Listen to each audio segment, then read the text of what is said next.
Hello student, class 12 accountancy partnership में आज हम जो टॉपिक पढ़ रहे हैं ये है chapter number 4 admission of a partner. सबसे पहले सवाल आता है पार्टनर का एडमिशन कब होता है। देखिए, कभी कभी किसी बिजनेस को चलाने के लिए जो पार्टनरशिप बिजनेस होता है, जो कि पार्टनरशिप में ऑलरेडी क्या होता है, रन किया होता है, ऑलरेडी ऑपरेटेड बिजनेस है। अब ऑलरेडी ऑपरेटेड बिजनेस को कभी कभी कुछ कारण होते हैं, कुछ रीजंस होते हैं जिसके कारण नए पार्टनर की आवश्यकता पड़ती है। जिसमें सबसे पहला रीज़न है जब मोर कैपिटल इज़ नीडेड। जब बिजनेस को ज़्यादा कैपिटल चाहिए, और ये ज़्यादा कैपिटल किसके लिए चाहिए? ये कैपिटल चाहिए होता है बिजनेस को और ज़्यादा फैलाने के लिए, मीन्स एक्सपेंशन ऑफ द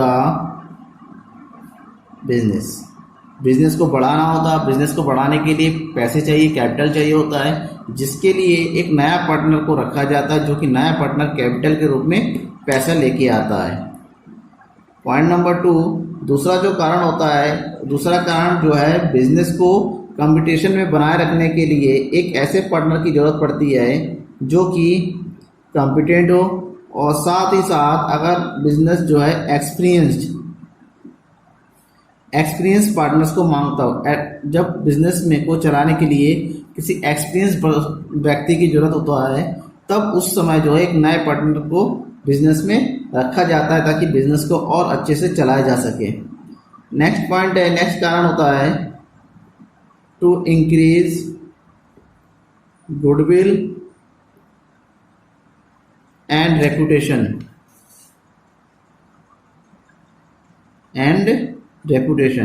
जब बिजनेस में कभी कुछ कमी आ जाती है, गुडविल की कमी हो जाती है, गुडविल बढ़ ना रहा हो, उसकी रेपुटेशन में कमी हो रही है, रेपुटेशन को बढ़ाना हो, ऐसे में एक ऐसे व्यक्ति की आवश्यकता होती है जिससे बिजनेस का गुडविल और रेपुटेशन दोनों बढ़े। तो ऐसे में इस कारण से नए पार्टनर का एडमिशन बिजनेस में किया जाता है। और नेक्स्ट कारण है टू इंकरेज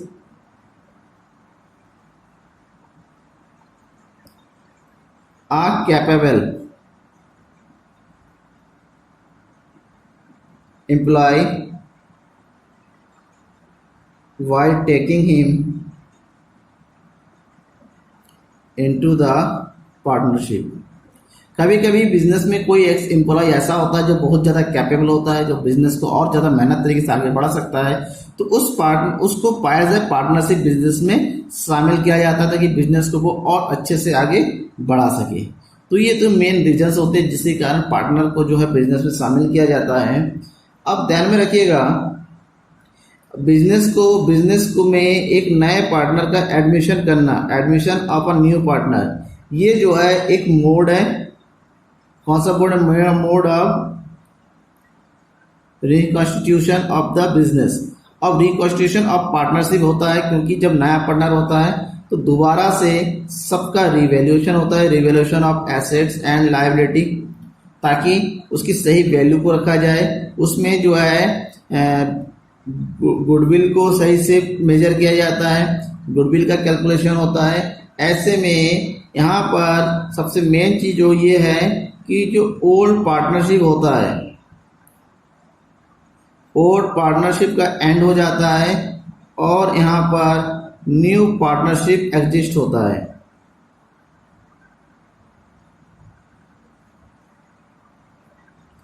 न्यू पार्टनरशिप का उदय होता है क्योंकि पुराने को खत्म करके अब जो नया पार्टनर उसके साथ न्यू पार्टनरशिप, न्यू एग्रीमेंट किया जाता है। और according to the partnership act के सेक्शन 31A के अनुसार एक पार्टनरशिप में न्यू पार्टनर तभी आ सकता है जब ऑल पार्टनर्स ऑफ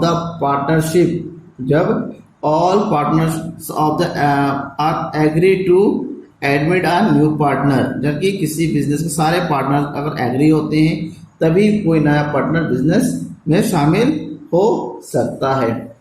अब ऐसे में दोबारा से पार्टनरशिप डीड तैयार किया जाता है। अब पार्टनरशिप डीड तैयार किया जाता है, ऐसे में जो नया पार्टनर बिजनेस में आता है उसको कोई राइट्स मिलते हैं, rights of a new partner. जो न्यू पार्टनर है उसको कुछ बिजनेस में अधिकार मिलता है और दो तरीके का अधिकार मिलता है बिजनेस को। सबसे पहला इसको अधिकार मिलता है right to share future profits of the firm.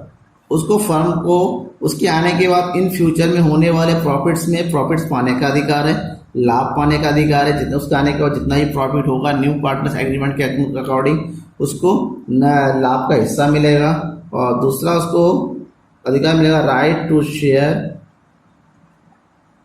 In the assets of the firm. Firm का जो भी एसेट्स है, जो भी संपत्ति है, उस संपत्ति में उसको जितना भी तय हिस्सा है उस हिस्सा उसको प्राप्त होता है। तो ये दोनों उसके मेन अधिकार है जो पार्टनर्स को मिलता है। और एक पार्टनर जब आता है बिजनेस में, जब वो आता है वो दो तरीका पैसा अमाउंट जो है बिजनेस में लेके आता है। सबसे पहला वो लेके आता है उसका शेयर ऑफ कैपिटल, उसका जितना भी कैपिटल बनता है वो। और दूसरा शेयर ऑफ गुडविल। और ये शेयर ऑफ गुडविल किसके लिए होता है? ये शेयर ऑफ गुडविल होता है for gaining of profits share. Profit को शेयर पाने के लिए वो अमाउंट ऑफ गुडविल लेके आना पड़ता है। और ये गुडविल का जो अमाउंट है वो बांटा जाता है ओल्ड पार्टनर्स के बीच में, ओल्ड पार्टनर के बीच में as they are sacrificing ratio में।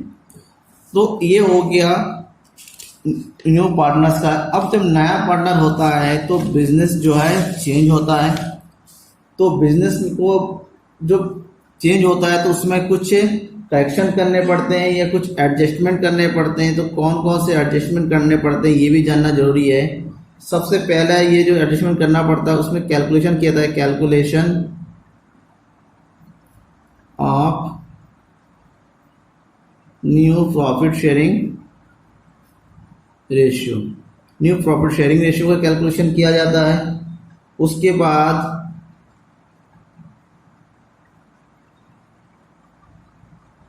अकाउंटिंग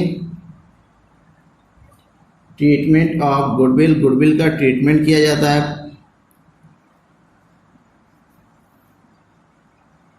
उसके बाद अकाउंटिंग ट्रीटमेंट ऑफ रिवैल्यूएशन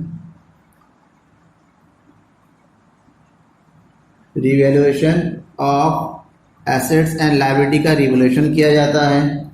उसके बाद accounting treatment of general reserve and accumulated profit, जो भी पहले से प्रॉफिट होता है उस प्रॉफिट को बांटने के लिए एडजस्टमेंट किया जाता है। उसके बाद एडजस्टमेंट ऑफ कैपिटल, पार्टनर को एडजस्ट किया जाता है as per new profit sharing ratio. New profit sharing ratio के हिसाब से पार्टनर्स के कैपिटल को भी एडजस्ट किया जाता है। तो ये सारी चीजें इन पांचों को तब किया जाता है जब पार्टनर का एडमिशन होता है बिजनेस में। बिजनेस को नए तरीके से as a new partnership, new agreement के चलाने के लिए, उसके लिए आपको ये एडजस्टमेंट करने ही होते हैं। Thank you.